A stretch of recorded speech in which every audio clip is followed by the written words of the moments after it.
ഇന്ന് ചിങ്ങം 1. കൊല്ലവർഷത്തിലെ പ്രഥമ മാസമാണ് ചിങ്ങം. സൂര്യൻ ചിങ്ങം രാശിയിലൂടെ സഞ്ചരിക്കുന്ന സമയം. മലയാളികളുടെ പ്രിയങ്കരമായ ദേശീയ ഉത്സവം ഓണം ചിങ്ങമാസക്കാലത്താണ് ആഘോഷിക്കാറ്. ഓഗസ്റ്റ് സെപ്റ്റംബർ മാസങ്ങളിലായാണ് മലയാള മാസമായ ചിങ്ങം വരിക.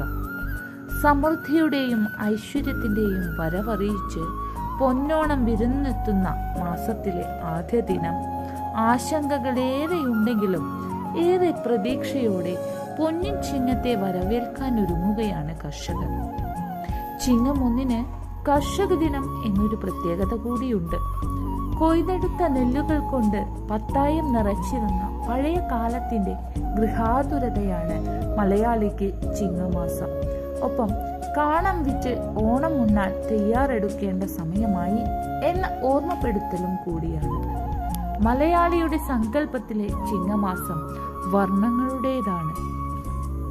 കർക്കിടകം ദുർഘടം എന്ന പഴമൊഴിയെ മറന്ന് സമൃദ്ധിയെ തേടിയുള്ള യാത്ര. തുമ്പയും മുക്കുറ്റിയും തുടങ്ങി പുഷ്പിക്കുന്ന എല്ലാ ചെടികളും മാവേലിയെ വരവേൽക്കാൻ അണിഞ്ഞൊരുങ്ങുന്ന മാസം. സ്വർണവർണ്ണമുള്ള നെൽക്കതിരുകൾ പാടങ്ങൾക്ക് ശോഭ പകരുന്ന കാലം. എല്ലാം ഇന്ന് സങ്കല്പം മാത്രമാണ്. 364 ദിവസവും മറ്റുള്ളവർക്ക് വേണ്ടി അധ്വാനിക്കുന്ന കർഷകരെ ആദരിക്കാനായി നാം നീക്കിവെച്ച ഒരു ദിനം കൂടിയാണല്ലോ ഇന്ന്. നമുക്ക് നമ്മുടെ പശി അടക്കുന്ന ആ മണ്ണിന്റെ മക്കളെ മനസ്സാൽ നമിച്ചുകൊണ്ട് ഈ പൊന്നിൻ ചിങ്ങ മാസത്തെ വരവേൽക്കാം. ഏവർക്കും പുതുവത്സരാശംസകൾ.